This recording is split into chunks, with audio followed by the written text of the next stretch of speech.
പിതാവിന്റെയും പുത്രന്റെയും പരിശുദ്ധാത്മാവിന്റെയും നാമത്തിൽ ആമേൻ. പരിശുദ്ധമേ, അമ്മേ പരിശുദ്ധമേ, ദൈവമാതാവേ, കൃപാസനത്തിലൂടെ ഞങ്ങൾക്കും ഞങ്ങളുടെ ദേശത്തിനും അമ്മ മധ്യസ്ഥം തേടി തന്ന എല്ലാ അനുഗ്രഹങ്ങൾക്കും കൃപകൾക്കും ഞങ്ങളിപ്പോൾ ഹൃദയം നിറഞ്ഞ നന്ദി പറയുന്നു. അമ്മേ പരിശുദ്ധമേ, ദൈവമാതാവേ, 2004 ഡിസംബർ 7 ഉച്ചകഴിഞ്ഞ് 2:30 കൃപാസനത്തിൽ സംഭവിച്ച അമ്മയുടെ പ്രത്യക്ഷപ്പെടലിനെ കുറിച്ച് തിരുസഭയ്ക്ക് സമർപ്പിച്ചിരിക്കുന്ന പഠനരേഖകളുടെ മേൽ സഭാത്മകമായ പഠനം ആരംഭിക്കുവാൻ ഞങ്ങൾ പ്രാർത്ഥിക്കുന്നു.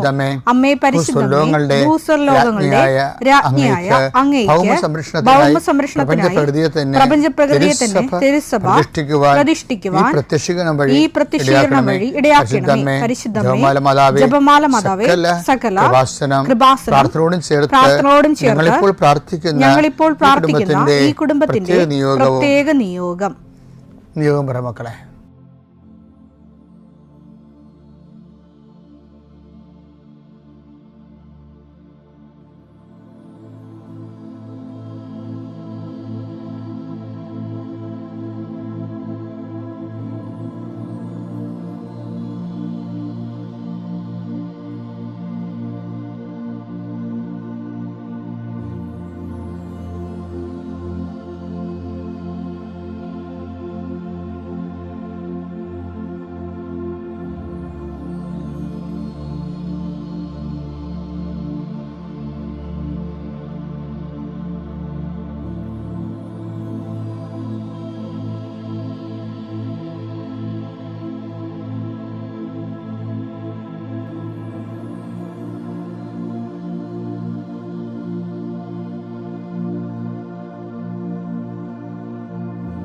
അമ്മയുടെ പ്രത്യക്ഷീകരണത്തിന്റെ ഈ അനുഗ്രഹവേളയിൽ ഞങ്ങൾക്ക് സാധിച്ചു തരുവാൻ കനിയണമേ. ആമേൻ. വിശ്വാസ പ്രമാണം. സർവശക്തനായ പിതാവും ആകാശത്തിന്റെയും ഭൂമിയുടെയും സൃഷ്ടാവുമായ ദൈവത്തിൽ ഞാൻ വിശ്വസിക്കുന്നു. അവിടുത്തെ ഏകപുത്രനും ഞങ്ങളുടെ കർത്താവുമായ ഈശോമിശിഹായിലും ഞാൻ വിശ്വസിക്കുന്നു. ഈ പുത്രൻ പരിശുദ്ധാത്മാവിനാൽ ഗർഭസ്ഥനായി കന്യകാമറിയത്തിൽ നിന്ന് പിറന്ന് പൊന്തിയോസ് പീലാത്തോസിന്റെ കാലത്ത് പീഡകൾ സഹിച്ച് കുരിശിൽ തറയ്ക്കപ്പെട്ട് മരിച്ച് അടക്കപ്പെട്ട് പാതാളങ്ങളിൽ ഇറങ്ങി മരിച്ചവരുടെ ഇടയിൽ നിന്ന് 3-ാം നാൾ ഉയർത്ത് സ്വർഗത്തിലേക്ക് എഴുന്നള്ളി സർവശക്തിയുള്ള പിതാവായ ദൈവത്തിന്റെ വലതുഭാഗത്തിരിക്കുന്നു. അവിടെ നിന്ന് ജീവിക്കുന്നവരെയും മരിച്ചവരെയും വിധിക്കുവാൻ വരുമെന്നും ഞാൻ വിശ്വസിക്കുന്നു. പരിശുദ്ധാത്മാവിലും ഞാൻ വിശ്വസിക്കുന്നു. വിശുദ്ധ കത്തോലിക്കാ സഭയിലും പുണ്യവാന്മാരുടെ ഐക്യത്തിലും പാപങ്ങളുടെ മോചനത്തിലും ശരീരത്തിന്റെ ഉയർപ്പിലും നിത്യമായ ജീവിതത്തിലും ഞാൻ വിശ്വസിക്കുന്നു. ആമേൻ. സുഖസ്ഥനായ ഞങ്ങളുടെ പിതാവേ, അങ്ങയുടെ നാമം പൂജിതമാകണമേ. അങ്ങയുടെ രാജ്യം വരണമേ. അങ്ങയുടെ തിരുമനസ് സ്വർഗത്തിലെ പോലെ ഭൂമിയിലും ആകണമേ. അന്നു വേണ്ടുന്ന ആഹാരം ഇന്ന് ഞങ്ങൾക്ക് തരണമേ. ഞങ്ങളോട് തെറ്റ് ചെയ്യുന്നവരോട് ഞങ്ങൾ ക്ഷമിക്കുന്നത് പോലെ ഞങ്ങളുടെ തെറ്റുകൾ ഞങ്ങളോടും ക്ഷമിക്കണമേ. ഞങ്ങളെ പ്രലോഭനത്തിൽ ഉൾപ്പെടുത്തരുതേ, തിന്മയിൽ ഞങ്ങൾ രക്ഷിക്കണമേ. ആമേൻ. നന്മ നിറഞ്ഞ മറിയമേ, സ്വസ്തി. കർത്താവ് അങ്ങയുടെ കൂടെ സ്ത്രീകളിൽ അങ്ങ് അനുഗ്രഹിക്കപ്പെട്ടവളാകുന്നു. അങ്ങയുടെ ഉദരത്തിൻ ഫലമായി ഈശോ അനുഗ്രഹിക്കപ്പെട്ടവനാകുന്നു. പരിശുദ്ധ മറിയമേ, തമ്പുരാന്റെ അമ്മേ, പാപികളായ ഞങ്ങൾക്ക് വേണ്ടി ഇപ്പോഴും ഞങ്ങളുടെ മരണസമയത്തും തമ്പുരാനോട് അപേക്ഷിക്കണമേ. ആമേൻ. കർത്താവേ, നിന്റെ ഉന്നതമായ നാമത്തിന് സ്വസ്ത്രം ചെയ്യുന്നു. കർത്താവേ, നിന്റെ വിശുദ്ധ പൗരോഹിത്യത്തെ മഹത്വപ്പെടുന്നു. കർത്താവ് 40 വർഷം ഞാൻ അർപ്പിച്ച കുർബാനയുടെ യോഗ്യതയാൽ കൃപാസനത്താറെ ജീവനോടെ പ്രത്യക്ഷപ്പെട്ട പരിശുദ്ധ അമ്മയുടെ മാധ്യസ്ഥത്തിൽ ഞാൻ മക്കളെ ഈശോ നാമത്തെ ആശീർവദിക്കുന്നു. ഈശോ ഇന്നീ പ്രാർത്ഥനയുടെ കുരിശിൻ്റെ ഒരു ആശീർവാദം കിട്ടിയിട്ട് തങ്ങളുടെ ജീവിതത്തിൻ്റെ ഉത്തരവാദിത്തങ്ങൾക്ക് പോകാൻ ആഗ്രഹിക്കുന്നവരെയാണ് ഈശോ ഞാനിപ്പോൾ പ്രധാനമായിട്ട് ഓർക്കുന്നത്. ഇന്നത്തെ യാത്രകളെല്ലാം ഞാൻ ആശീർവദിക്കുന്നു. നിൻ്റെ ഓരോ സംസാരവും നീ ആരോടൊക്കെ നിന്ന് സംസാരിച്ചാലും അതെല്ലാം നിനക്ക് അനുകൂലമായി വരാൻ ഞാൻ ആശീർവദിക്കുന്നു. നീ രേഖകൾ ഒപ്പിടുമ്പോഴേ കർത്താവിൻ്റെ ആശീർവാദം ഞാൻ നിനക്ക് നൽകുന്നു. നീ ഒരു പുസ്തകം വായിക്കുമ്പോഴേ, നീ എഴുതുമ്പോഴേ, നീ ഒരു രേഖ കൈമാറുന്നത് എല്ലാ പ്രക്രിയകളെയും കർത്താവിൻ്റെ നാമത്തിൽ ഞാൻ ആശീർവദിക്കുന്നു. നീ ഇന്ന് ആശുപത്രിയിലാണ് പോകണമെന്നുണ്ടെങ്കിൽ നിൻ്റെ ഡോക്ടർ നിൻ്റെ വിഷയങ്ങളെല്ലാം കേൾക്കുകയും കൃത്യമായ മരുന്ന് നിനക്ക് നിശ്ചയിച്ചു തരികയും കൃത്യമായ പ്രിസ്ക്രിപ്ഷൻ നൽകുകയും നല്ല ഡയഗ്നോസിസ് നടക്കാൻ വേണ്ടി, ഷാർപ്പ് ഡയഗ്നോസിന് വേണ്ടി എല്ലാ രോഗികളെയും ഈശോ നാമത്തിൽ ആശീർവദിക്കുന്നു. കർത്താവേ, നീ കഴിക്കുന്ന ഭക്ഷണം ഇന്ന് നീ ചിലപ്പോൾ പ്രാർത്ഥിക്കാതെ കഴിക്കാമായിരിക്കും, പെട്ടെന്ന് കഴിക്കുമായിരിക്കും, സാരമില്ല. എങ്കിലും നീ ഓർത്താലും ഓർത്തില്ലേലും നീ ഇന്ന് കഴിക്കാൻ പോകുന്ന മുഴുവൻ ഭക്ഷണപദാർത്ഥങ്ങളെ, നീ ഇന്ന് കുടിക്കാൻ പോകുന്ന മുഴുവൻ പാനീയങ്ങളെ, ശുദ്ധവെള്ളം ഉൾപ്പെടെ കർത്താവിൻ്റെ നാമത്തിൽ പിതാവിൻ്റെയും പുത്രൻ്റെയും പരിശുദ്ധനാമത്തിൽ ആശീർവദിക്കുന്നു. നമ്മൾ ഈ ദിവസങ്ങളിലെല്ലാം കാണുന്നത് ദൈവം നമ്മളെ ചേർത്ത് പിടിക്കുന്ന വചനങ്ങളെയാണ്. ആ ചേർത്ത് പിടിക്കാൻ ദൈവത്തിന് നമ്മുടെ കൂടെ നിൽക്കണമെന്നൊരു നിർബന്ധമില്ല. നമുക്ക് ഒരു ആശംസ കിട്ടിയാൽ മതി. ആശംസ കൊണ്ട് അതിജീവിക്കുന്ന ഒരു വലിയ ഒരു ദൈവാനുഭവം എസെക്കിയേലിന്റെ പുസ്തകത്തിലുണ്ട്. എസെക്കിയേൽ 16-ാം അധ്യായം 6-7 വാക്യങ്ങൾ. ഞാൻ നിന്റെ അടുക്കലൂടെ കടന്നു പോയപ്പോൾ നീ ചോരയിൽ കിടന്ന് ഉരുളുന്നത് കണ്ട് നിന്നോട് പറഞ്ഞു ജീവിക്കുക, വയലിലെ ചെടി പോലെ വളരുക. അപ്പൊ ഒരു ആശംസ മാത്രമേ അവിടെ ഉള്ളൂ. പിന്നെ ഒരു കുറെ കാലം കഴിയുമ്പോൾ ദൈവം ഈ വ്യക്തിയുടെ മുമ്പിലൂടെ കടന്നു പോകും. അത് ഇസ്രയേലാണ് ഉദ്ദേശിക്കുന്നത്. പക്ഷേ വ്യക്തികളുടെ ആധ്യാത്മിക ജീവിതത്തിൽ സത്യമാണ്. നമ്മുടെ അടുത്തൂടെ കടന്നു പോകുമ്പോൾ ദൈവം നമുക്കൊരു ആശംസ തരും. ജീവിക്കുക, വയലിലെ ചെടി പോലെ വളരുക. അപ്പോഴെന്താ പറയണത്? എസെക്കിയേൽ 16:8.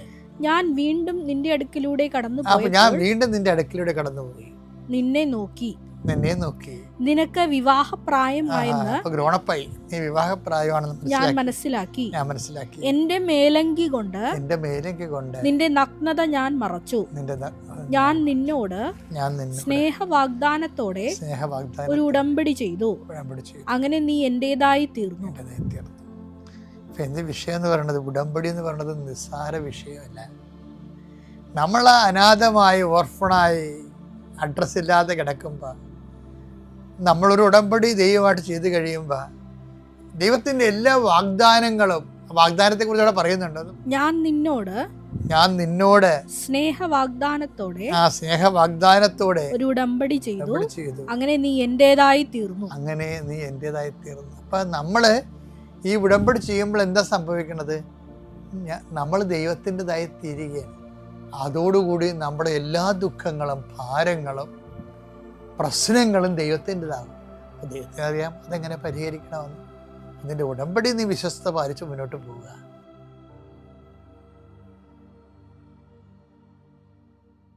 സിന്ധു നെൽസൺ.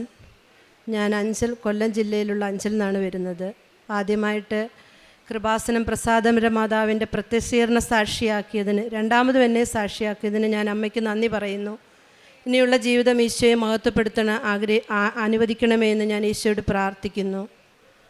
2019 ഞങ്ങളിവിടെ ഉടമ്പടി എടുക്കുന്ന സമയത്ത് ഞങ്ങൾക്ക് കൃപാസനത്തെപ്പറ്റി ആരും പറഞ്ഞു തന്നിട്ടില്ല. ഞങ്ങളുടെ നാട്ടിൽ കൃപാസനത്തെപ്പറ്റി അധികം ആരും അറിഞ്ഞിട്ടുമില്ല. എനിക്കൊരു കൃപാസനം പത്രം കിട്ടിയിട്ടുമില്ല.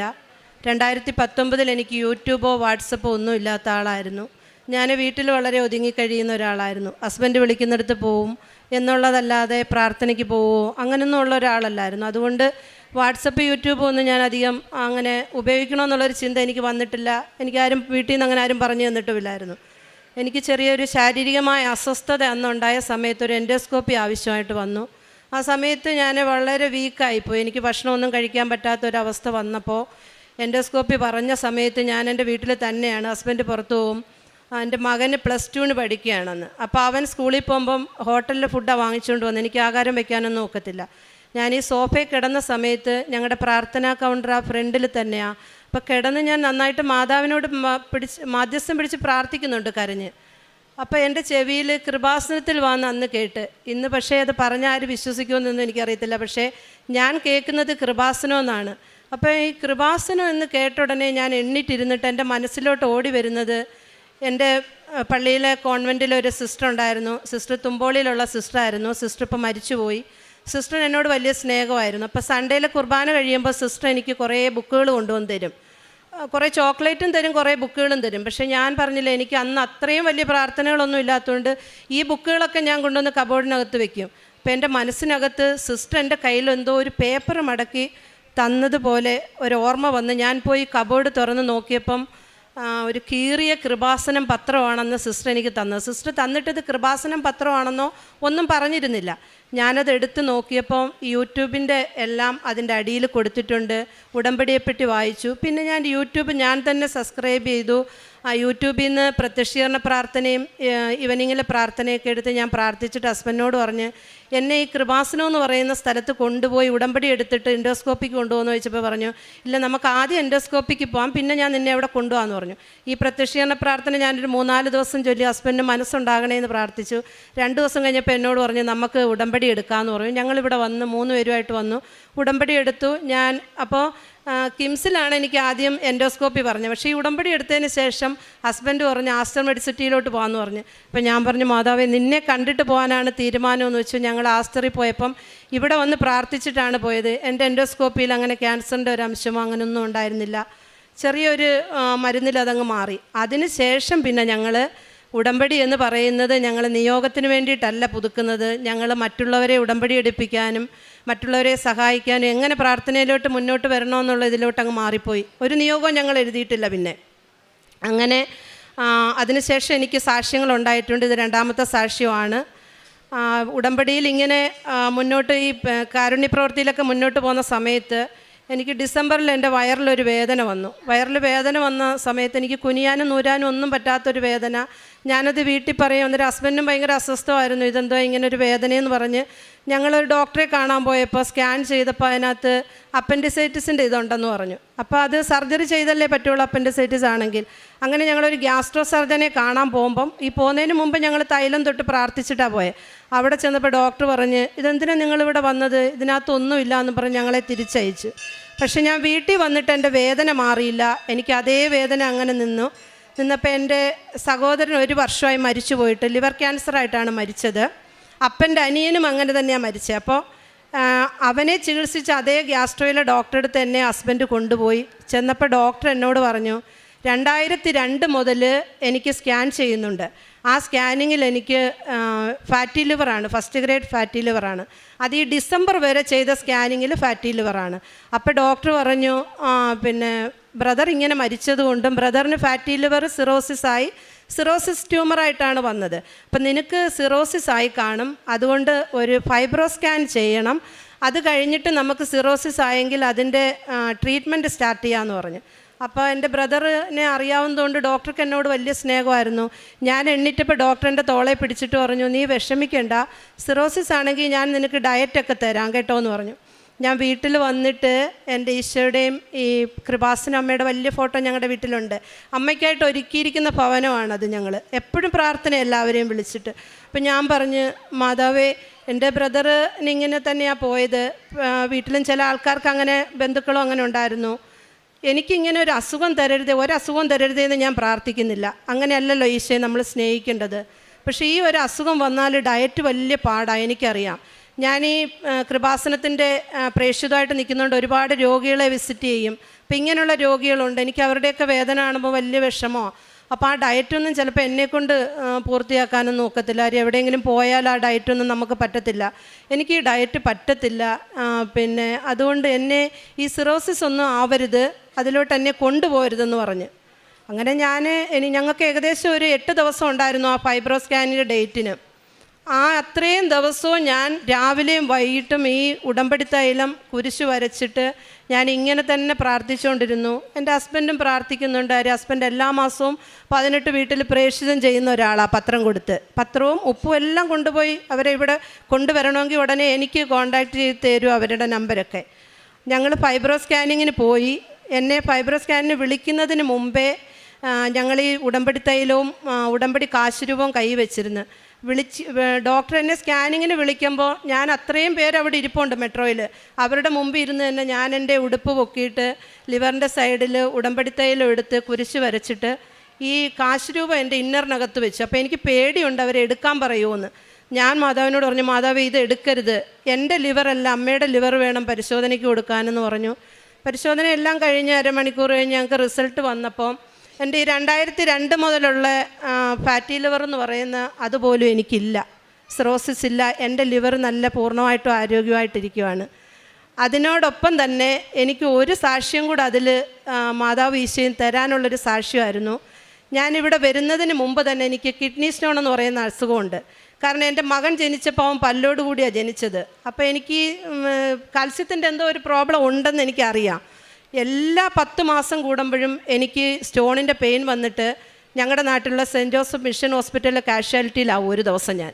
ആ കാഷ്വാലിറ്റിയിലാവുന്ന സമയത്ത് തീവ്രമായ വേദനയാണ്. പക്ഷേ എനിക്ക് ഈ ഉടമ്പടി എടുത്തതിന് ശേഷം എനിക്ക് ആ വേദന സഹിക്കാനൊക്കെ ഉള്ള കഴിവ് ഈശോയമ്മയും തന്നിട്ടുണ്ട്. ഞാനത് ഉടമ്പടി കാശുരൂപം തന്നെ അപ്പോഴും കൈ വെച്ചേക്കുന്നത്. പക്ഷേ എന്നാലും നമ്മൾ രാത്രി അവിടെ കിടക്കണം, അവർ ട്രിപ്പ് ഇടും. പിറ്റേ ദിവസം അവർ പറയും യൂറോളജിയെ കാണാൻ പറയും, ഞങ്ങൾ പോവും. പക്ഷേ മരുന്നൊന്നും ഇതുവരെ എടുക്കുമോ, ഒരു സർജറിക്ക് പറഞ്ഞിട്ട് ഈ തൈലം കൊണ്ട് തന്നെ ഞങ്ങൾക്ക് സർജറി എല്ലാം മാറിപ്പോയിട്ടുണ്ട്.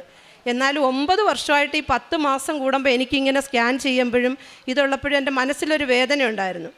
ഞാൻ ജനുവരിയിൽ ഒരു കുട്ടികളില്ലാത്തൊരു ദമ്പതികളെ ഇവിടെ അച്ഛനെ കാണിക്കാനായിട്ട് കൊണ്ടുവന്നു. അവരച്ഛനെ കാണാൻ കയറിയ സമയത്ത് ഞാൻ ആ ആരാധനാ ചാപ്പലിൻ്റെ മുമ്പിൽ നിൽക്കുക. അപ്പം ഞാൻ അവരെ നോക്കിക്കൊണ്ട് നിന്ന സമയത്ത് ഞാൻ പെട്ടെന്ന് എൻ്റെ അന്നേരം എനിക്ക് കിഡ്നിയുടെ സൈഡ് ഇടയ്ക്കിടയ്ക്ക് വേദന, എപ്പോഴും വേദനയാണ്, കഴച്ചൊരു വേദനയാണ് അത്. അപ്പം ഞാൻ പറഞ്ഞ്, പരിശുദ്ധ അമ്മയ്ക്കും ഈശോയ്ക്കും മാത്രമേ ഞാൻ ജനിച്ചപ്പോഴേ ഉള്ളതായിരിക്കാം ഇത്. എൻ്റെ ശരീരത്തെ കല്ലെടുത്ത് മാറ്റാൻ ഈ ലോകത്ത് ഒരു മനുഷ്യനും പറ്റത്തില്ല. പക്ഷെ നിങ്ങൾക്കത് സാധിക്കുമല്ലോ എന്ന് പറഞ്ഞിട്ട് ആ വിളക്കിലിരിക്കുന്ന എണ്ണ എടുത്ത് ഞാൻ എൻ്റെ കിഡ്നിയുടെ സൈഡിൽ കുരിശ് വരച്ചിട്ടാണ് പോയത്.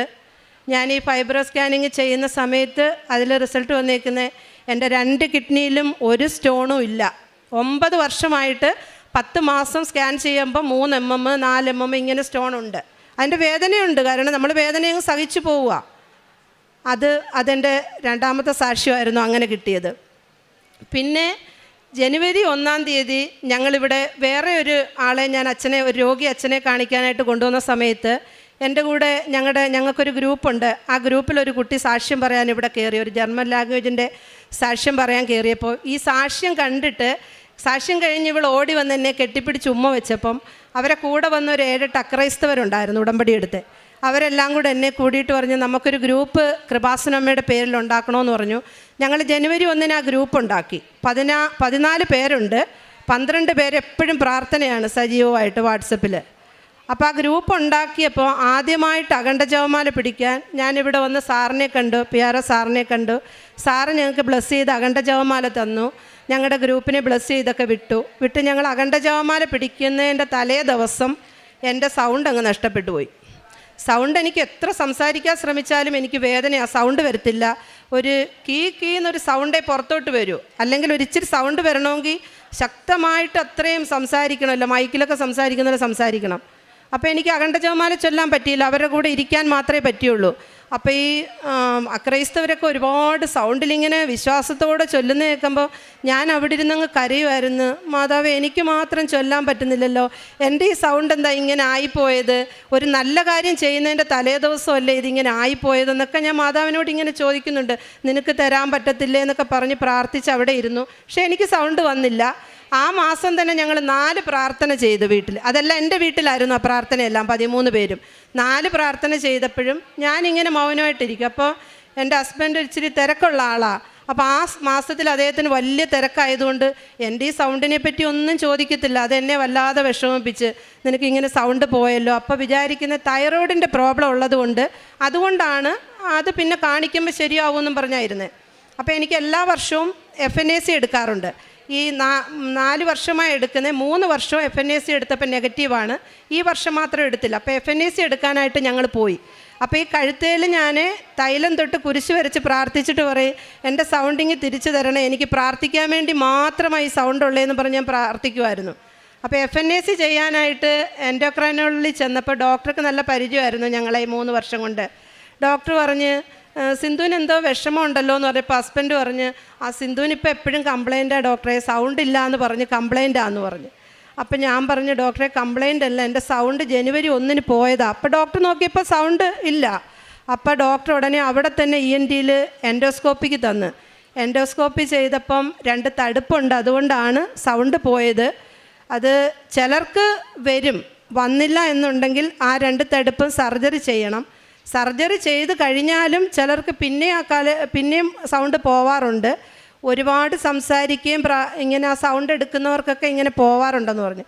ഉടനെ ഹസ്ബൻഡ് എന്നോട് പറഞ്ഞ്, നീ ഇനി ഗ്രൂപ്പിൽ അങ്ങനെ സൗണ്ട് എടുത്ത് പ്രാർത്ഥിക്കുകയൊന്നും വേണ്ട, അതുകൊണ്ടാണ് നിൻ്റെ സൗണ്ട് പോയത്, നീ പെതുക്കെ പ്രാർത്ഥിക്കാൻ എന്ന് ഞാൻ നിന്നോട് പറഞ്ഞാൽ കേൾക്കത്തില്ലെന്ന് പറഞ്ഞാൽ എന്നെ വഴക്ക് പറയുമ്പോൾ ഞാൻ മാതാവിൻ്റെ മുഖത്തോട്ട് നോക്കിയിട്ട് പറഞ്ഞു, മാതാവേ, പ്രാർത്ഥിക്കുന്നെങ്കിൽ എനിക്ക് സൗണ്ട് വെച്ച് പ്രാർത്ഥിക്കാതെ പറ്റത്തില്ല, മൗനമായിട്ടിരുന്ന് പ്രാർത്ഥിക്കാൻ അത് ഏതെങ്കിലും ആരാധന ചാപ്പലിൽ ഇരിക്കുമ്പോൾ മാത്രമേ എനിക്കങ്ങനെ പറ്റൂ. അല്ലാതെ എൻ്റെ അമ്മയോട് എനിക്ക് പറയുമ്പോൾ അത് എൻ്റെ ഹൃദയത്തിൽ നിന്ന് പുറത്തോട്ട് വന്നേ എനിക്ക് പറയാൻ പറ്റത്തുള്ളൂ എന്ന് കരഞ്ഞ് ഞാൻ പ്രാർത്ഥിച്ചു. അവർ 800 രൂപയുടെ ടാബ്ലറ്റ് തന്നിട്ട് ഡോക്ടർ പറഞ്ഞ് ഈ ടാബ്ലറ്റ് കഴിക്കുമെന്ന് പറഞ്ഞ്. ഞങ്ങൾ വീട്ടിൽ വന്നപ്പോൾ ഞങ്ങളുടെ ഗ്രൂപ്പിലുള്ള 13 പേരെ ഞാൻ വാട്സപ്പിൽ കോളിൽ വിളിച്ചിട്ട് പറഞ്ഞ്, നമ്മൾ ഇത്രയും പേര്, ഞങ്ങൾ 14 ഉടമ്പടിക്കാരാണ്, അത് അത്രയും പ്രേക്ഷിതം ചെയ്ത് ഉടമ്പടി എങ്ങനെയാണെന്ന് അറിഞ്ഞ് പോകുന്നവരാണ് അവർ.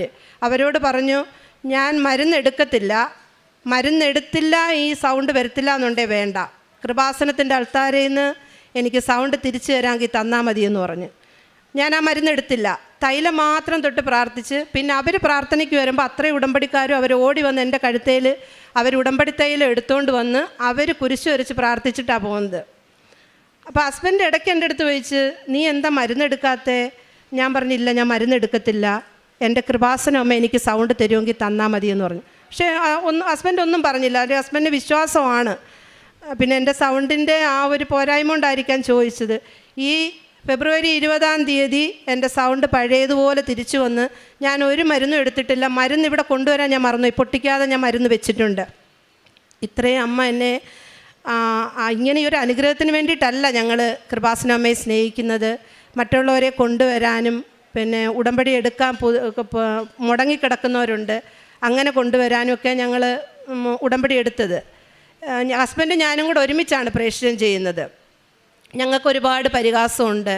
കൃപാസന അമ്മയുടെ പേര് കിട്ടുന്ന പരിഹാസം എല്ലാം എനിക്ക് എൻ്റെ മേളിൽ പൂവായിട്ട് വീഴുന്ന പോലെ തോന്നുന്നത്. ആദ്യമൊക്കെ ഒരു ചമ്മലുണ്ടായിരുന്നു. ഞാൻ എൻ്റെ ഈ ബാഗിൽ ഇവിടുന്ന് കൃപാസന അമ്മയുടെ ഈ ഫോട്ടോ ഒട്ടിച്ചിട്ട് ഇപ്പോൾ 6 മാസമായി. ഇതിൻ്റെ പേരിൽ ഞാൻ കേൾക്കുന്ന ആക്ഷേപവും പരിഹാസമൊക്കെ എനിക്കൊരു ദിവസം എന്ന് പറഞ്ഞാൽ സന്തോഷത്തിൻ്റെ ദിവസമാണ് ആ കിട്ടുന്ന പരിഹാസമൊക്കെ. ഒരുപാട് പേര് പരിഹസിക്കും, ഈ മാതാവിൻ്റെ ഫോട്ടോ എന്തിനാ ബാഗിലൊക്കെ ഒട്ടിച്ചുകൊണ്ട് കിടക്കുന്നതെന്ന് പറഞ്ഞ്. അത് ഞങ്ങൾ ഒട്ടിക്കാൻ വൈകിപ്പോയെന്നാണ് ഞങ്ങൾ മറുപടി പറയുന്നത്. ഈ ബാഗ് പഴകിയിട്ട് പോലും ഇത് മാറ്റാൻ എനിക്ക് പറ്റത്തില്ല. അത്രമാത്രം ഞങ്ങൾ അമ്മയെ സ്നേഹിക്കുന്ന ഒരു കുടുംബമാണ്. അതിലൂടെ 20 പേരെ ഞങ്ങൾക്ക് കൊണ്ടുവരാൻ പറ്റുക. 20 പേരെ വെറുതെ അല്ല കൊണ്ടുവന്നത്, അവർ ഉടമ്പടിയിൽ ഉറച്ചു നിന്ന് ആ 20 പേര് പിന്നെയും 5 പേരെ വെച്ച് അവർ കൊണ്ടുവരിക ചെയ്യുന്നത്. ഞങ്ങൾ ജനുവരി 1-ാം തീയതി ഒരു ഗ്രൂപ്പ് ഉണ്ടാക്കി. ആ ഗ്രൂപ്പിനകത്ത് ഞങ്ങളിപ്പോൾ 2 മാസമായതേ ഉള്ളൂ. ആ ഗ്രൂപ്പിൽ ഒരുമിച്ച് നിന്നുകൊണ്ടാണ് കാരുണ്യപ്രവൃത്തി ചെയ്യുന്നത്. ആ കാരുണ്യപ്രവൃത്തി ആദ്യമായിട്ട് ഇപ്പോൾ ചെയ്തത് വലിയൊരു കാരുണ്യപ്രവൃത്തി എന്ന് പറയുന്നത്, ഞങ്ങളുടെ വീട്ടിൻ്റെ അടുത്തൊരു ദരിദ്ര കുടുംബമുണ്ട്. അവർക്ക് ജപ്തി ചെയ്ത് അവരെ ഇറക്കി വിട്ടപ്പോൾ അവർക്ക് വീടില്ലാത്തതുകൊണ്ട് അവരൊരു ടാർപ്പ കെട്ടിയാണ് കിടക്കുന്നത്. അപ്പോൾ അതിൻ്റെ സൗകര്യങ്ങളൊക്കെ ഞങ്ങളാണ് ചെയ്തു കൊടുക്കുന്നവർക്ക്. അപ്പോൾ ആ പെങ്കൊച്ചിന് യൂട്രസ് ഔട്ടായിട്ട് 5 വർഷമായി സർജറിക്ക് പോകാൻ പൈസ ഇല്ലാതെ വിഷമിച്ചിരിക്കുന്ന സമയത്ത് ഞങ്ങളുടെ ഗ്രൂപ്പിൽ 13 പേരും ചേർന്ന് 24,000 രൂപ പിരിച്ച് മെനഞ്ഞാന്ന് കൊടുത്ത് അവളെ SATയിലേക്ക് സർജറിക്ക് അയച്ചു. ഇന്ന് അവൾ സ്കാനിങ്ങിന് പോയിരിക്കുകയാണ്. അങ്ങനെ അത്രയും നല്ലതുപോലെ ചെയ്യുന്ന അക്രൈസ്തവരായിട്ടുള്ള കുടുംബങ്ങളാണ് അതിനകത്തുള്ളത്. അവരുടെ പ്രാർത്ഥന വലിയ പ്രാർത്ഥന, അവർക്ക് എപ്പോഴും പ്രാർത്ഥിക്കണം കൃപാസന അമ്മയോട്. പിന്നെ ഞങ്ങളുടെ പ്രേക്ഷിതം എന്ന് പറയുന്നത്, ഞങ്ങൾ ഉടമ്പടി എടുത്ത സമയത്ത് എല്ലാവരെയും പോലെ കാരുണ്യപ്രവൃത്തി, അച്ഛൻ പറയുന്നുണ്ടല്ലോ കാരുണ്യപ്രവൃത്തി ചെയ്തില്ലെങ്കിൽ ഉടമ്പടി പൂർത്തിയാവത്തില്ല എന്ന് വെച്ചുകൊണ്ട് ഞങ്ങൾ അങ്ങനെ കാരുണ്യപ്രവൃത്തി ചെയ്യുമായിരുന്നു.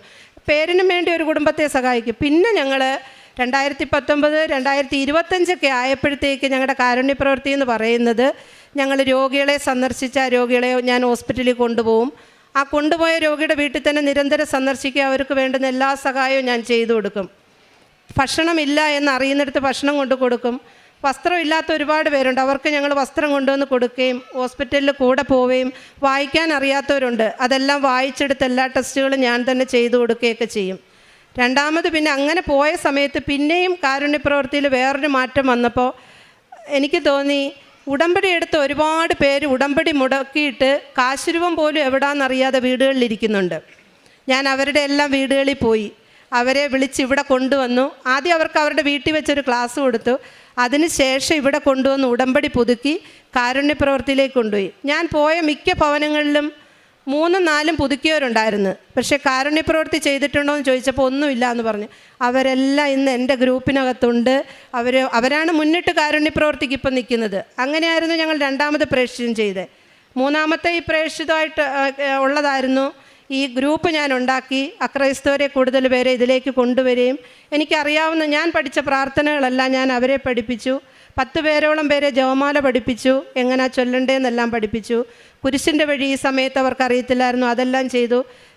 ഞാൻ ലാറ്റിനാണ്, ഞങ്ങളുടെ പള്ളികളിലേക്ക് അവരെ കൊണ്ടുപോയി സിസ്റ്റേഴ്സുമായിട്ട് ബന്ധപ്പെടുത്തി.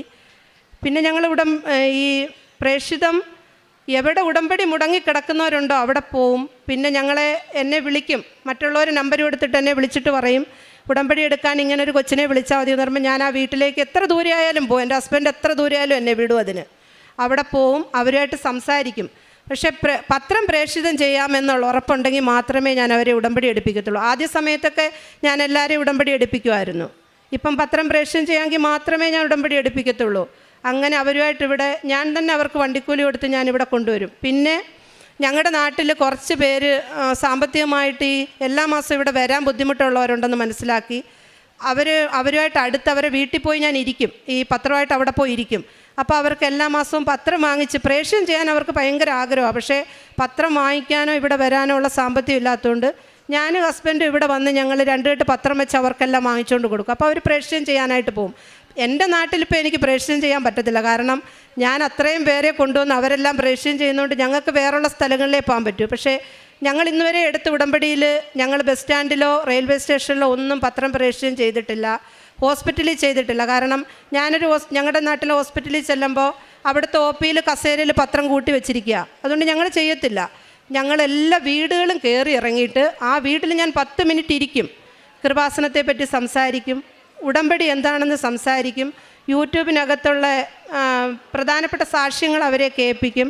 അപ്പോൾ അവിടെ കുറച്ച് നേരം ഇരിക്കുമ്പം അവരുടെ മനസ്സിൽ നിന്ന് വരും അവർക്ക് ഉടമ്പടി എടുക്കാൻ ആഗ്രഹം ഉണ്ടായിരുന്നു, പക്ഷേ കൊണ്ടുപോകാൻ ആരും ഇല്ലായിരുന്നു എന്നുള്ളത്. അങ്ങനെ അവരെ ഇവിടെ കൊണ്ടുവരും. അതാണിപ്പം ഈ പ്രേക്ഷിതമാണ് ഞങ്ങൾ ചെയ്യുന്നത്. എല്ലാത്തിനും മാതാവിനും ഈശോയ്ക്കും ഞാൻ നന്ദി പറയുന്നു. എൻ്റെ ഇനിയുള്ള ജീവിതം ഈശോയും അമ്മയും മഹത്വപ്പെടുത്താനുള്ളതായിരിക്കണമെന്നാണ് ഞങ്ങളുടെ പ്രാർത്ഥന. സങ്കീർത്തനം 27:8 എൻ്റെ മുഖം തേടുവിൻ എന്ന് അവിടുന്ന് കൽപ്പിച്ചു. കർത്താവെ, അങ്ങയുടെ മുഖം ഞാൻ തേടുന്നുവെന്ന് എൻ്റെ ഹൃദയം അങ്ങയോട് മന്ത്രിക്കുന്നു. അങ്ങയുടെ മുഖം എന്നിൽ നിന്ന് മറച്ചു വയ്ക്കരുതേ. സിന്ധു നെൽസൺ എന്ന ഈ സഹോദരി മരിയൻ ഉടമ്പടി ജീവിതത്തിലേക്ക് പ്രവേശിച്ചതിലൂടെ അനേകരെ പരിശുദ്ധ അമ്മയുടെയും ഈശോയുടെയും സംരക്ഷണത്തിലേക്കും സ്നേഹത്തിലേക്കും ആനയിച്ചതിൻ്റെ സാക്ഷ്യമാണ് നമ്മളോട് പങ്കുവച്ചത്. നാം ഓരോരുത്തരും മമ്മോദീസയിലൂടെ പ്രേക്ഷിതരായി അയക്കപ്പെട്ടവരാണ്. നാം ഓരോരുത്തരും ക്രിസ്തുവിനെ സ്നേഹിക്കുവാനും ക്രിസ്തുവിനെ അറിയിക്കുവാനും അയക്കപ്പെട്ടവരാണ്. അതുകൊണ്ട് തന്നെയാണ് ജോസഫ് അച്ഛൻ ഉടമ്പടി ധ്യാനത്തിൽ നമ്മളോട് എപ്പോഴും പറയുക, വിശ്വാസത്തിൽ ആഴപ്പെടുക, വിശ്വാസം ഇല്ലാത്തവർക്ക് വിശ്വാസം കൈമാറുക. ഇത് ഉടമ്പടി ജീവിതത്തിൻ്റെ ഏറ്റവും മർമ്മപ്രധാനമായ ദൗത്യമാണ്. നമ്മൾ അതിനെയാണ് പ്രേക്ഷിത പ്രവൃത്തി എന്ന് പറയുന്നതും. നാം മറ്റൊരാളോട് ഈശോയെക്കുറിച്ച് സംസാരിക്കുന്നത്, അമ്മ മാതാവിൻ്റെ പ്രത്യക്ഷീകരണത്തെക്കുറിച്ച് സംസാരിക്കുന്നത്, ഒരു ഉടമ്പടി സാക്ഷ്യം ഷെയർ ചെയ്തു കൊടുക്കുന്നത്, ഒരു ഉടമ്പടി ധ്യാനം ഷെയർ ചെയ്തു കൊടുക്കുന്നത്, അതൊക്കെയും അതുകൊണ്ട് തന്നെ പ്രേക്ഷിത പ്രവൃത്തികളാണ്. കൃപാസനത്തിലുള്ള പ്രധാനപ്പെട്ട പ്രേക്ഷിത പ്രവൃത്തിയാണ് കൃപാസനം പത്രം. അത് വിശ്വാസം കൈമാറുവാനും വിശ്വാസം ആഴപ്പെടുത്തുവാനും വേണ്ടി ദൈവാനുഭവങ്ങൾ നിറച്ചെഴുതിയിരിക്കുന്ന ആ കുറിപ്പ് മറ്റുള്ളവർക്ക് കൈമാറുക എന്നത്. ഓരോ മാസത്തെ കൃപാസനം പത്രത്തിലും 100ഓളം ക്വാളിറ്റിയുള്ള ജീവിതാനുഭവങ്ങളെ നമുക്ക് കാണാനാകും. അതോടൊപ്പം ജോസഫ് അച്ഛൻ്റെ ആ മാസം മുഴുവനും അമ്മ മാതാവും ഈശോയും അച്ഛന് നൽകിയ സന്ദേശങ്ങളുടെ സംക്ഷിപ്തം എഡിറ്റോറിയലായും നമുക്കതിൽ വായിക്കുവാൻ പറ്റും. അതുകൊണ്ട് തന്നെ ഒരു കൃപാസനം പത്രം ദൈവത്തിൻ്റെ വചനം കൊണ്ടും ദൈവം പ്രവർത്തിക്കുന്ന അടയാളങ്ങൾ കൊണ്ടും നമ്മൾ മറ്റൊരാൾക്ക് കൈമാറുന്നതാണ്. പ്രിയമുള്ളവരെ, ഈ നാളുകളിൽ ഒരു പുതിയ സമൂഹത്തെ രൂപപ്പെടുത്തുവാൻ, ആത്മാവിനെ നിരന്തരം ദൈവത്തിന് സമർപ്പിക്കുന്ന ഒരു സമൂഹത്തെ രൂപപ്പെടുത്തുവാൻ, നിത്യതയെ സ്വപ്നം കണ്ടുകൊണ്ട് ഈ ലോകത്തിൽ വിശുദ്ധിയിലും വിശ്വസ്തതയിലും ജീവിക്കുന്ന ഒരു സമൂഹത്തെ രൂപപ്പെടുത്തുവാൻ, ലോകത്തിൻ്റെ ഏതൊരു കഷ്ടകാലത്തിലും ഏതൊരു ദാരിദ്ര്യത്തിലും ഇല്ലായ്മയിലും ദൈവം എൻ്റെ കൂടെ നിന്ന് എനിക്ക് ശക്തനായവൻ വലിയ കാര്യങ്ങൾ ചെയ്തു തരും എന്ന പൂർണ്ണമായ പ്രത്യാശയോടും വിശ്വാസത്തോടും കൂടി ജീവിതം നയിക്കുവാൻ, വിശ്വാസത്തിൻ്റെ വിശ്വസ്തതയുള്ള ബലം നൽകുന്ന ദൈവസാന്നിധ്യം അനുഭവിക്കുവാൻ നമ്മളെ സഹായിക്കുന്ന വലിയ പദ്ധതിയാണ് മരിയൻ ഉടമ്പടി എന്നത്. അതുകൊണ്ട് നാം ഒരു മരിയൻ ഉടമ്പടി എടുക്കുന്നു എന്നതിൻ്റെ അർത്ഥം ദൈവത്തിൽ ശരണപ്പെടുന്നു, ദൈവശക്തിയിൽ വിശ്വസിക്കുന്നു, മറ്റാർക്കും നൽകുവാനാവാത്ത അനുഗ്രഹം ദൈവകൃപയാൽ അമ്മയുടെ പ്രത്യക്ഷീകരണത്തിൻ്റെ സഹായത്താൽ നമുക്ക് ദൈവം അനുവദിച്ചു തരികയും നാം അത് അനുഭവിക്കുകയും ചെയ്യുമെന്ന് പ്രത്യാശയുടെ ലോകത്തോട് പറയുകയാണ്. സഹോദരി സൂചിപ്പിച്ചു, അക്രൈസ്തവ സഹോദരങ്ങൾക്കിടയിൽ ശക്തമായ പ്രേക്ഷിത പ്രവർത്തനത്തിന് പരിശുദ്ധാത്മാവ് നയിക്കുകയും അനേകരെ അതിലൂടെ അമ്മ മാതാവിൻ്റെ തിരുനടയിലേക്ക് എത്തിക്കുവാനും അവരുടെ ജീവിതങ്ങൾക്ക് വിശ്വാസം കൈമാറുവാൻ, ജീവിത വിഷയങ്ങൾക്ക് പരിഹാരം കൊടുക്കുവാൻ ഉടമ്പടിയിലൂടെ സാധിക്കുന്നുവെന്ന്. ഉടമ്പടി ജീവിതം അത് ദൈവത്തോടുള്ള വിശ്വസ്ത ബന്ധത്തിൻ്റെ ജീവിതമാണ്. ഉടമ്പടി ജീവിതം സഹോദരൻ്റെ ഇല്ലായ്മകളെ കണ്ടറിഞ്ഞുകൊണ്ട് കാരുണ്യത്തോടെ സ്നേഹത്തോടു കൂടി ദൈവത്തിൻ്റെ ഉപകരണങ്ങളായി പ്രവർത്തിക്കുവാൻ നമ്മളെ ശക്തിപ്പെടുത്തുന്ന ജീവിതക്രമമാണ്. ഉടമ്പടി ജീവിതം ദൈവത്തെ അറിയിക്കുവാനും പങ്കുവയ്ക്കുവാനും നമ്മളെ നിരന്തരം പ്രചോദിപ്പിക്കുകയും ദൈവത്തിൻ്റെ പ്രേക്ഷിതരായി ലോകത്തിന് നിലനിൽക്കുവാൻ നമ്മളെ സഹായിക്കുകയും ചെയ്യുന്ന ജീവിത ദൈവിക പദ്ധതിയാണ്. അതുകൊണ്ട് ഉടമ്പടി ജീവിതത്തിലൂടെ നാം മുന്നേറുമ്പോൾ ദൈവത്തിന് സ്വന്തമായി തീരുന്നു, മനുഷ്യർക്ക് സഹോദരങ്ങളായിത്തീരുന്നു. നമ്മുടെ തന്നെ ആത്മാവിന് എന്നും നിത്യതയിലേക്ക് യാത്ര ചെയ്യുവാൻ പറ്റും വിധം വിശുദ്ധിയോടെ സൂക്ഷിക്കുവാൻ സാധിക്കുകയും ചെയ്യുന്നു. അതിൻ്റെ സാക്ഷ്യാനുഭവങ്ങളാണ് ഈ സഹോദരി ഈ അൾത്താരയിൽ പങ്കുവച്ചത്. ഈ കുടുംബത്തിന് ലഭിച്ച എല്ലാ ആത്മീയ ബോധ്യങ്ങൾക്കും ദൈവാനുഭവങ്ങൾക്കും അമ്മ മാതാവിനും തിരുക്കുമാരനും നന്ദി പറഞ്ഞുകൊണ്ട് കരങ്ങളടിച്ച് ഈ സാക്ഷ്യം നമുക്ക് സമർപ്പിക്കാം. നീതു, ഞാൻ ഇപ്പോൾ വരുന്നത് ഓസ്ട്രേലിയയിൽ നിന്നാണ്. ഈ ഒരു സാക്ഷ്യം പറയാൻ വേണ്ടി മാത്രമാണ് ഞാൻ ഇവിടെ നിന്ന് വന്നേക്കുന്നത്. ഞാൻ 2019 ഉടമ്പടി എടുത്ത ആളാണ്. എങ്ങനെയാണ് അറിഞ്ഞതെന്ന് എനിക്ക് ഡീറ്റെയിൽ ആയിട്ട് അറിയില്ല. പക്ഷെ അറിഞ്ഞപ്പോൾ ഇവിടെ വരണം എന്ന് തോന്നി. ഇവിടെ വന്ന് ഉടമ്പടിയുടേതായ കാര്യങ്ങൾ അറിഞ്ഞു, ഉടമ്പടി എടുത്തു. എൻ്റെ ആദ്യത്തെ ഉടമ്പടിയിൽ 6 നിയോഗങ്ങളും പരിശുദ്ധ അമ്മ എനിക്ക് നടത്തി തന്നിട്ടുണ്ട്. പക്ഷേ അതിനകത്ത് അച്ഛൻ പറയുന്ന പോലെ അങ്ങനെ അത്ര വലിയ എഫേർട്ട് ഞാൻ ഇട്ടിട്ടില്ല. പക്ഷേ അതിന് ശേഷം ഞാൻ ഉടമ്പടി പുതുക്കി. ആ ഒരു സമയത്ത് എൻ്റെ നിയോഗമായിരുന്നു OET എഴുതി പുറത്തേക്ക് പോവുക എന്നുള്ളത്. എനിക്കങ്ങനെ ഇന്ന കൺട്രിയിൽ പോകണമെന്നൊന്നും ഉണ്ടായിരുന്നില്ല. ഏതെങ്കിലും ഒരു കൺട്രിയിൽ പോയി ജോലി ചെയ്യണം, അതായിരുന്നു എൻ്റെ ആഗ്രഹം. ഞാനൊരു 3 പ്രാവശ്യം ഇവിടെ OET എഴുതി, എനിക്ക് കിട്ടിയില്ല. ആ 3 പ്രാവശ്യം എഴുതിയപ്പോഴേ ഞാൻ ആകെ തളർന്നു. 3ാമത്തെ പ്രാവശ്യം റിസൾട്ട് വന്നപ്പോൾ ഇവിടെ എനിക്ക് വരാനൊരവസരം കിട്ടി. ഞാൻ ഇവിടെ വന്ന് നിന്നിട്ട് ഇവിടെ ഈ ഫ്രണ്ടിൽ മുട്ടുകുത്തി ഞാൻ അമ്മേനോട് പറഞ്ഞു, അമ്മേ ഇനിയൊരു പ്രാവശ്യം OET എഴുതാൻ എനിക്ക് വയ്യ. എനിക്കിങ്ങനെ ഏതെങ്കിലും ഒരു രാജ്യത്ത് പോയാൽ മതി, അമ്മ തന്നെ സെലക്ട് ചെയ്തോ എവിടെയാണ് ഞാൻ പോകണ്ടേന്നുള്ളത്. പക്ഷേ ഇപ്പം കിട്ടിയ ഈ ഒരു സ്കോറ് വെച്ചിട്ട് എനിക്ക് പോകാൻ പറ്റണം എന്ന് ഞാൻ പറഞ്ഞിരുന്നു. അത് പ്രാർത്ഥനയുടെ രൂപത്തിലായിരുന്നില്ല, അതൊരു കമ്മ്യൂണിക്കേഷനായിരുന്നു. ഞാനിവിടെ വന്ന് നിന്നു, കുറച്ച് നേരം കരഞ്ഞു, ഞാൻ പോയി. അന്ന് വൈകിട്ട് എൻ്റെ ഒരു ഫ്രണ്ട് വഴി ഓസ്ട്രേലിയക്ക് ഒരു കെയറർ സ്ട്രീമിൽ ഒരു പ്രൊസീജിയർ ഉണ്ട്, നമുക്ക് ട്രൈ ചെയ്ത് നോക്കാമെന്ന് പറഞ്ഞു. അധികമൊന്നും ചിന്തിക്കാതെ തന്നെ ഞാൻ അതിന് ഓക്കെ പറഞ്ഞു. വളരെ പെട്ടെന്ന് അതിൻ്റെ പ്രൊസീജിയറുകളെല്ലാം നടന്നു. ഞാൻ അന്ന് ഇവിടെ വന്ന് പ്രാർത്ഥിച്ചപ്പോൾ ഞാനൊരു ഡേറ്റ് ഇട്ടിട്ടുണ്ടായിരുന്നു, ജൂൺ 21. അപ്പോൾ ഞാൻ ആ സമയം ഇവിടെ വർക്ക് ചെയ്തുകൊണ്ടിരിക്കുവാണ്. അപ്പോൾ ഞാൻ ആ ഒരു സമയത്ത് എനിക്ക് ഇവിടെ നിന്ന് റിസൈൻ ഇട്ട് പോകണം എന്നായിരുന്നു എൻ്റെ ആഗ്രഹം. അമ്മ കറക്റ്റായിട്ട് ജൂൺ 21 ഇവിടെ റിസൈൻ ഇടാനും അതിനടുത്ത മാസങ്ങളിൽ തന്നെ ഓസ്ട്രേലിയക്ക് പോകാനും അമ്മ സഹായിച്ചു. അത് അമ്മ തന്നെ സെലക്ട് ചെയ്തൊരു കൺട്രിയാണെന്ന് എനിക്ക് അത്രയ്ക്ക് ഉറപ്പാണ്. കാരണം എൻ്റെ സ്വപ്നത്തിൽ പോലും ഓസ്ട്രേലിയ ഉണ്ടായിരുന്നില്ല. അതിനുശേഷം 2022 ഞാൻ അവിടെ എത്തിയതിന് ശേഷം ഒരു രജിസ്റ്റേർഡ് നഴ്സ് ആവാനായിട്ടുള്ള എൻ്റെ പ്രൊസീജിയറുകൾ സ്റ്റാർട്ട് ചെയ്തു. അതിന് വീണ്ടും OET ആവശ്യമായിരുന്നു. അപ്പോൾ എനിക്കൊരു കോൺഫിഡൻസ് ഉണ്ടായിരുന്നു, 3-4 തവണ എഴുതി കഴിഞ്ഞാൽ എനിക്കത് ക്ലിയർ ചെയ്യാൻ പറ്റുമായിരിക്കുമെന്ന്. ഞാൻ എഴുതി. ആദ്യത്തെ തവണ എനിക്ക് സ്പീക്കിങ്ങും റൈറ്റിങ്ങും കിട്ടി. 2ാമത്തെ പ്രാവശ്യം ഒന്നും കിട്ടിയില്ല. പക്ഷേ ആദ്യ സ്കോർ വെച്ചിട്ട് ഞാൻ പ്രൊസീജിയറുകളൊക്കെ തുടങ്ങി.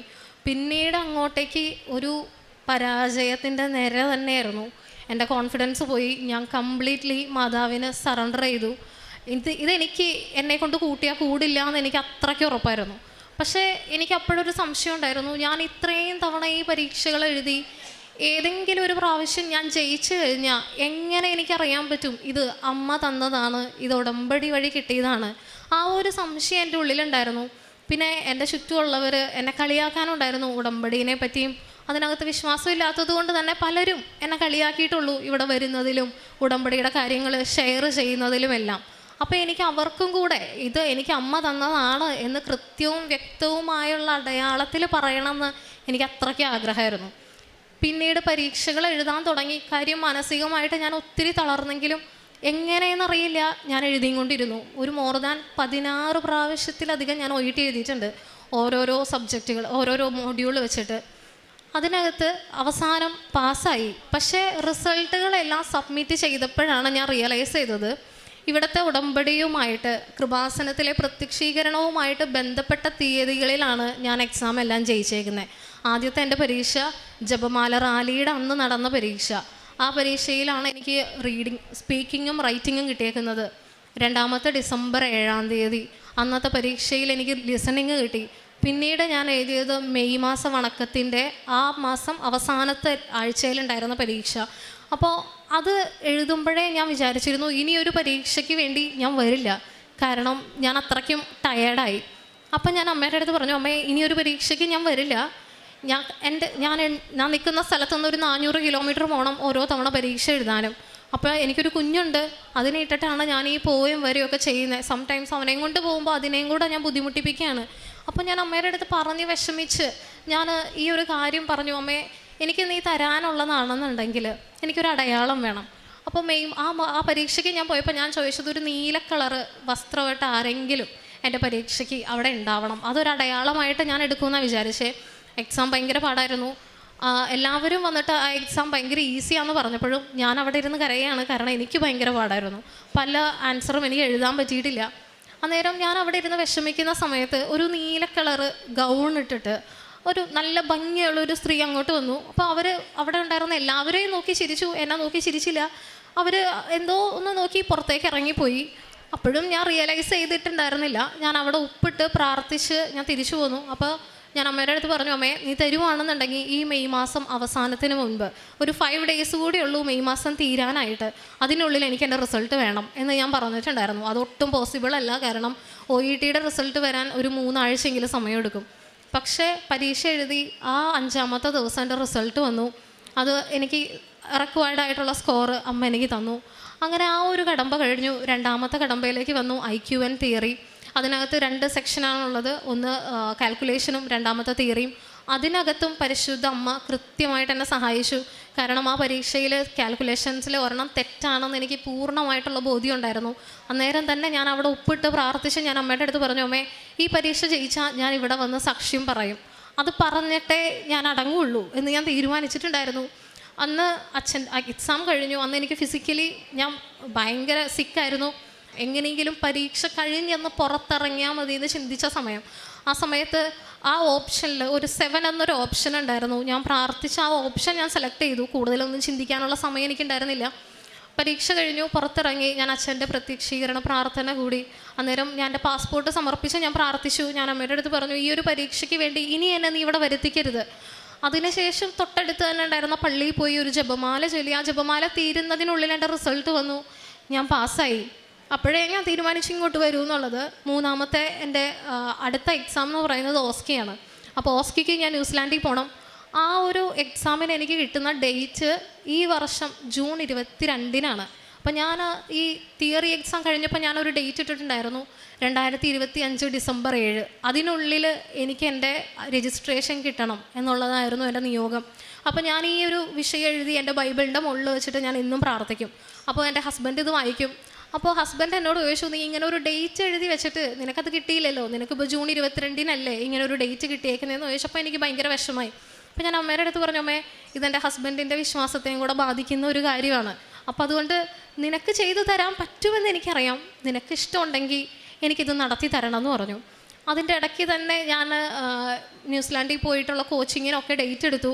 അപ്പോൾ അവരോടും ഞാൻ പറഞ്ഞു എനിക്ക് ഡേറ്റ് എക്സാമിനുള്ള ഡേറ്റ് മുന്നേ കിട്ടിക്കഴിഞ്ഞാൽ ഞാൻ എല്ലാം മുന്നോട്ടേക്ക് നീക്കും. അപ്പോൾ അവരെന്നോട് പറഞ്ഞത് മാർച്ച് 23 ശേഷം ആയിരിക്കും നിനക്ക് കിട്ടുക, അതിന് മുന്നേ ഒരു ഡേറ്റ് കിട്ടാനുള്ള ചാൻസ് വളരെ കുറവാണെന്നാണ് പറഞ്ഞത്. പക്ഷെ അന്ന് കുറച്ച് സമയത്തിനുള്ളിൽ എൻ്റെ ഹസ്ബൻഡ് എന്നെ വിളിച്ചിട്ട് പറഞ്ഞു ഡിസംബർ 3 എനിക്ക് ഡേറ്റ് കിട്ടി എന്ന് പറഞ്ഞു. അത് അസാധ്യമായിട്ടൊരു കാര്യമാണെന്ന് എനിക്കറിയാം. കാരണം എക്സാം കഴിഞ്ഞിട്ട് വിത്തിൻ 3 മന്താണ് ഞാൻ ഓസ്കിക്ക് വേണ്ടി പോകാൻ പോണത്. അത് ഭയങ്കരമായിട്ട് അസാധ്യമായിട്ടൊരു കാര്യമാണ്. ഈ ഒരു പരീക്ഷയ്ക്ക് വേണ്ടി നിൽക്കുന്ന എല്ലാവർക്കും അത് മനസ്സിലാവും. അങ്ങനെ ഞാൻ ഡേറ്റ് അവരെ വിളിച്ച് പറഞ്ഞപ്പോൾ അവരും എന്നോട് ചോദിച്ചു നിനക്ക് എങ്ങനെയാണ് ഈ ഒരു ഡേറ്റ് കിട്ടിയേ എന്ന് ചോദിച്ചു.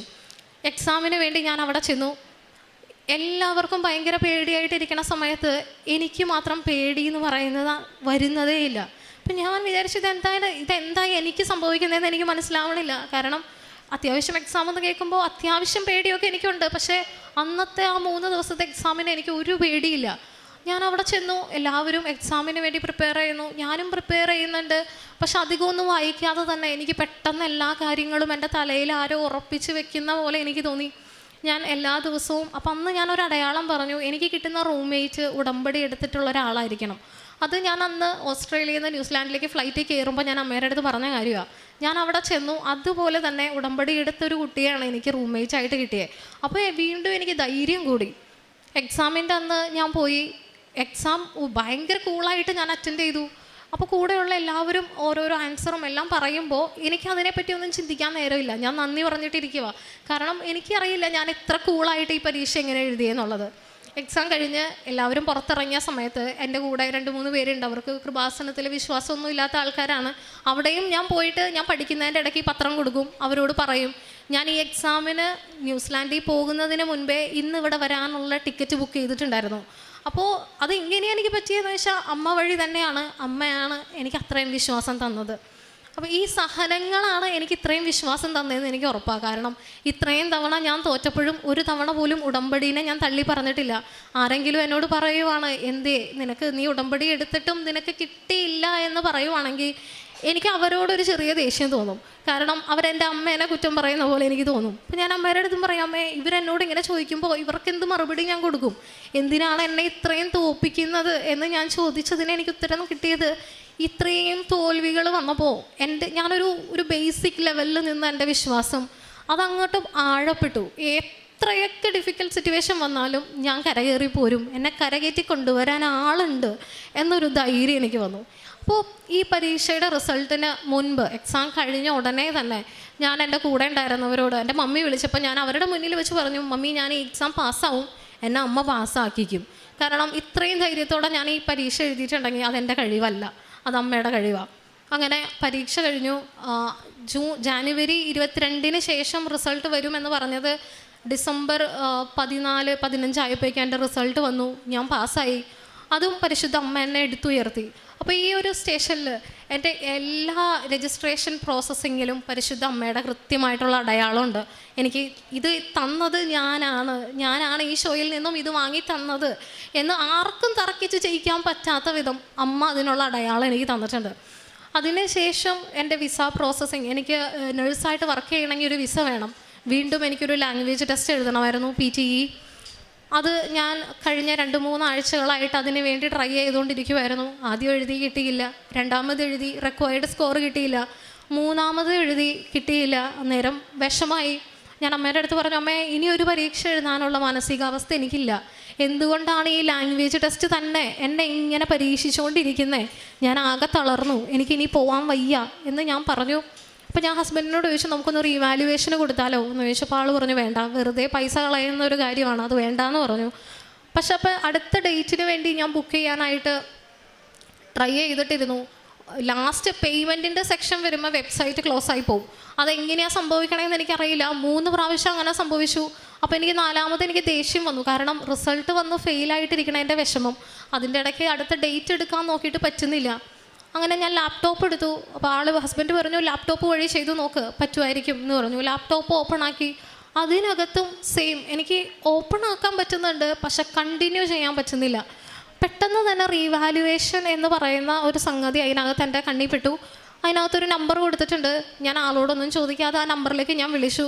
വിത്തിൻ 2 റിങ്സ് അവർ കോൾ അറ്റൻഡ് ചെയ്തു. അവരെന്നോട് പേയ്മെൻറ്റിനെ പറ്റി അവർ സംസാരിച്ചു. ഞാൻ പെട്ടെന്ന് തന്നെ പേയ്മെൻറ്റ് ചെയ്തു. അപ്പോൾ ആണ് അവർ പറയുന്നത്, നീ വേറൊരു ഡേറ്റ് എടുത്തിട്ടുണ്ടായിരുന്നെങ്കിൽ എനിക്കിത് റീവാലുവേഷന് കൊടുക്കാൻ പറ്റില്ലായിരുന്നു. അപ്പോൾ അമ്മയാണ് അത് എന്നെ ബ്ലോക്ക് ചെയ്യിച്ചത് റീവാലുവേഷന് കൊടുക്കാൻ വേണ്ടിയിട്ട്. പക്ഷെ അപ്പോഴും കൊടുക്കുമ്പോഴും എനിക്ക് വിശ്വാസമില്ല. അവരും എന്നോട് പറഞ്ഞു, കാരണം ഇതൊരു കമ്പ്യൂട്ടർ ബേസ്ഡ് എക്സാമാണ്, നിനക്ക് കിട്ടാവുന്നതിൻ്റെ മാക്സിമം സ്കോർ നിനക്ക് കിട്ടിയിട്ടുണ്ട്. ഇനി ചെയ്യാൻ പോകുന്നത് ഒരു ഹ്യൂമൻ ആണ് ഇത് ഇവാലുവേറ്റ് ചെയ്യാൻ പോകുന്നത്, സ്കോർ കുറയാനാണ് ചാൻസ് എന്ന് അവർ പറഞ്ഞു. അപ്പോൾ ഞാൻ ഓക്കെ സാരമില്ല എന്ന് പറഞ്ഞു. അമ്മയുടെ കയ്യിൽ സമർപ്പിച്ചു കൊടുത്തു. ആ സമയം തന്നെ അമ്മയുടെ അടുത്ത് പറഞ്ഞു, അമ്മയെ റിസൾട്ട് വരുന്നത് വരെ ഞാൻ ഉപവാസം എടുത്ത് പ്രാർത്ഥിക്കും. എനിക്ക് അധികം അങ്ങനെ ഇരുന്ന് പ്രാർത്ഥിക്കാൻ പറ്റിയില്ലെങ്കിലും പറ്റുന്ന സമയം ജപമാല ചൊല്ലും. പിന്നെ ഞാനും അമ്മയും തമ്മിലുള്ള ഒരു കമ്മ്യൂണിക്കേഷനാണ് കൂടുതൽ. എപ്പോഴും ഞാനിങ്ങനെ സംസാരിച്ചിട്ടിരിക്കും. അത് ചിലപ്പോൾ ഞാൻ തനിയെ വർത്തമാനം പറയുന്ന പോലെ എല്ലാവർക്കും തോന്നും. പക്ഷേ എങ്കിലും ഞാൻ അമ്മേനോട് ഇങ്ങനെ പറഞ്ഞുകൊണ്ടിരിക്കും, അമ്മേ എന്താ ഇത് സംഭവിക്കുന്നത്, അല്ലെങ്കിൽ കിട്ടിയതിന് നന്ദി പറയും, അല്ലെങ്കിൽ എൻ്റെ കുഞ്ഞിന് കാവലിരിക്കണേ, അങ്ങനെയൊക്കെ പറഞ്ഞ് ഞാൻ എപ്പോഴും സംസാരിച്ചിട്ടിരിക്കും. അപ്പോൾ അന്നത്തെ 2ാമത്തെ ദിവസം റീവാലുവേഷന് കൊടുത്ത് 2ാമത്തെ ദിവസം രാത്രി ഒരു 12:15 ആയപ്പോൾ ഭയങ്കര മാനസിക വിഷമത്തിലിരിക്കുന്ന സമയം ഞാൻ പ്രാർത്ഥിച്ചിട്ടിരിക്കുക. അപ്പോൾ ഞാനിങ്ങനെ അമ്മയുടെ അടുത്ത് പറഞ്ഞു, അമ്മ ഇത്രയും സഹനങ്ങളായില്ലേ, ഇനിയും ഞാൻ എന്തുമാത്രം സഹിക്കണം, എനിക്ക് രജിസ്ട്രേഷൻ കിട്ടി, ഇനി ഒരു നഴ്സായിട്ട് വർക്ക് ചെയ്യണമെങ്കിൽ ഇനിയും ഞാൻ സഹിക്കേണ്ടതുണ്ടോ എന്നൊക്കെ ചോദിച്ച് കുറേയധികം കരഞ്ഞ്. അപ്പം അമ്മയുടെ അടുത്ത് പറഞ്ഞു, അമ്മേ നീ എന്നെ കേൾക്കുന്നുണ്ടെന്ന് എനിക്കറിയാം, നിനക്ക് എന്നെ കാണാൻ പറ്റുന്നുണ്ട്, ഞാൻ നിന്നെ കാണുന്നില്ലെങ്കിലും നീ എൻ്റെ അടുത്തുണ്ട് എന്ന് ഞാൻ ഉറച്ച് വിശ്വസിക്കുന്നുണ്ട്, എൻ്റെ ഈ കണ്ണീരടക്കം നീ കാണുന്നുണ്ടെന്ന് എനിക്കറിയാം എന്ന് ഞാനിങ്ങനെ തറപ്പിച്ച് പറഞ്ഞ് ഞാൻ പ്രാർത്ഥന ആ ഒരു കമ്മ്യൂണിക്കേഷൻ അവസാനിപ്പിച്ച് ബൈബിള് വായിച്ച് ഞാൻ എൻ്റെ മൊബൈൽ നോക്കുമ്പോൾ കറക്റ്റ് ആ ഒരു ഹാഫ് ആൻ അവറിൻ്റെ ഉള്ളിൽ എനിക്കൊരു റിസൾട്ട് വന്ന് കിടക്കുകയാണ്. അതെൻ്റെ ഞാൻ എഴുതിയ PTEയുടെ റിസൾട്ടാണ്. എനിക്ക് വേണ്ടിയ കറക്റ്റ് സ്കോർ, എനിക്ക് വേണ്ടത് 60 എനിക്ക് 63 തന്നു. അത് അമ്മ തന്നെ തന്നതാണ്. അപ്പോൾ എനിക്ക് മനസ്സിലായി എൻ്റെ ഈ ഒരു ജേണിയിൽ എൻ്റെ എല്ലാ ഘട്ടത്തിലും അമ്മയുടെ കയ്യൊപ്പ് വേണമെന്ന് അമ്മയ്ക്ക് നിർബന്ധമാണ്. കാരണം അതെൻ്റെ വിശ്വാസം പോലെ തന്നെ ഞാൻ ഇവിടെ വന്ന് നിന്ന് പറയുമ്പോൾ എന്നെ കളിയാക്കിയവരുടെ വിശ്വാസം കൂടെ വർദ്ധിപ്പിക്കും. അതിന് വേണ്ടിയിട്ട് അമ്മ തന്ന അടയാളമാണെന്ന് എനിക്കറിയാം. അന്നത്തെ ആ റിസൾട്ട് ഞാൻ നോക്കുമ്പോൾ എനിക്കൊരു വചനം ആരോ എനിക്ക് എറിഞ്ഞിട്ട് തരുന്ന പോലെ എനിക്ക് തോന്നി, ശക്തനും ധീരനുമായിരിക്കുക, ഭയപ്പെടുകയോ ഭ്രമിക്കുകയോ അരുത്. ഇത് ഞാനായിട്ട് പറഞ്ഞ വചനമല്ല, ഞാനായിട്ട് തേടിപ്പിടിച്ചെടുത്ത വചനമല്ല, അത് എനിക്ക് ഇങ്ങോട്ടേക്ക് ആരോ എറിഞ്ഞു തന്ന വചനമാണ്. അപ്പം ഞാൻ ഈ വചനം പറഞ്ഞിട്ടാണ് ആ ഒരു ജേണിയിൽ പ്രാർത്ഥിച്ചുകൊണ്ടിരുന്നത്. അപ്പോൾ ഞാൻ ആ റിസൾട്ട് വന്നപ്പോൾ ഞാൻ അമ്മേൻ്റെ അടുത്ത് പറഞ്ഞു, അമ്മേ ഈ റിസൾട്ടിൻ്റെ കാര്യം ഇവിടെ ഈ അൾത്താരയിൽ വന്നിട്ട് ഞാൻ ആരോടും പറയൂ, ഞാൻ വേറെ ആരോടും ഈ ഒരു കാര്യം പറയില്ല. പക്ഷേ പ്രോസസ്സിങ്ങിൻ്റെ സമയത്ത് എൻ്റെ ഹസ്ബൻഡ് അറിഞ്ഞു, എൻ്റെ മമ്മി കൂടെ ഉണ്ടായിരുന്നു. മമ്മീനോടൊന്നും ഞാൻ ഈ ഒരു കാര്യം പറഞ്ഞില്ല. ഞാൻ പറഞ്ഞു, അമ്മ എനിക്കൊരു മിറാക്കിൾ ചെയ്തു തന്നിട്ടുണ്ട്, ഇവിടെ വന്ന് സാക്ഷ്യം പറഞ്ഞിട്ട് ഞാൻ ഈ ഒരു കാര്യം പറഞ്ഞേക്കാം എന്ന് ഞാൻ മമ്മീയുടെ അടുത്ത് പറഞ്ഞു. പരിശുദ്ധ അമ്മയ്ക്കും ഈശോയ്ക്കും 1000 നന്ദി. ഞാൻ എത്ര നന്ദി പറഞ്ഞാലും മതിയാവില്ല. കാരണം എൻ്റെ സഹനങ്ങൾ, എൻ്റെ വിശ്വാസം അത്രയ്ക്കും എന്നെ ആഴപ്പെടുത്തിയിട്ടുണ്ട്. പിന്നെ കാരുണ്യ പ്രവൃത്തിയായിട്ട് ഞാൻ ചെയ്യുന്നത്, എനിക്ക് പേഴ്സണലി അത്ര അറിയില്ല, പക്ഷേ എങ്കിൽ പോലും ഒരു ഫാമിലീനെ ഞാൻ ഹെൽപ്പ് ചെയ്യുവാണ്. ഫിസിക്കലി വയ്യാതിരിക്കുന്ന ഒരു ചേട്ടനും ചേച്ചിയും 3 പിള്ളേരും ഉള്ളൊരു ഫാമിലി. അവർ എല്ലാ മാസവും ഞാനൊരു പർട്ടിക്കുലർ എമൗണ്ട് കൊടുത്ത് ഹെൽപ്പ് ചെയ്യുവാണ്. പിന്നെ പ്രേക്ഷിത പ്രവർത്തനം ഞാൻ പത്രം കൊണ്ടുപോയി ഓസ്ട്രേലിയയിൽ കൊടുത്തവർക്ക് ഞാൻ കൊടുക്കാറില്ല, വേണ്ടാന്ന് പറയുന്നവർക്കും ഞാൻ കൊടുക്കാറില്ല. കൃത്യമായിട്ട് പറഞ്ഞ് മനസ്സിലാക്കി എനിക്ക് കിട്ടിയ അനുഗ്രഹങ്ങൾ അവർക്കും പറഞ്ഞു കൊടുത്തിട്ട് അവർക്ക് താല്പര്യം ഉണ്ടെങ്കിൽ മാത്രം ഞാൻ കൊടുക്കാറുള്ളൂ.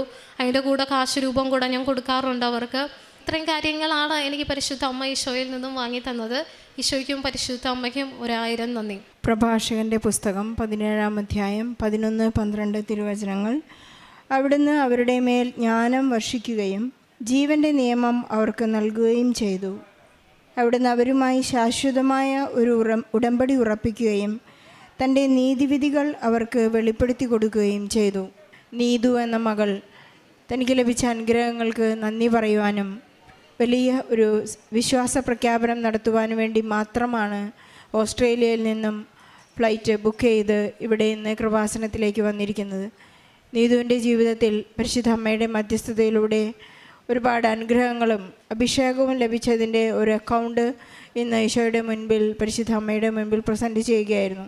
2019 മുതൽ ഉടമ്പടിയെടുത്ത നിമിഷം മുതൽ നീതു ഒരിക്കലും ഉടമ്പടിയെ തള്ളി പറയാതെ, ഒരിക്കലും ഈശോയെ സംശയിക്കാതെ, ഈശോയുടെ വചനങ്ങളെയോ ഈശോയുടെ സ്നേഹത്തെയോ ഉടമ്പടിയിലുള്ള ആ വാഗ്ദാനത്തെയോ തള്ളി പറയാതെ, സംശയിക്കാതെ, സ്നേഹത്തോടുകൂടി ഈശോയുടെ സ്നേഹത്തിൽ നിലനിൽക്കുവാനുള്ള ഒരു വരം ലഭിച്ചതിൻ്റെ സാക്ഷ്യമാണ്.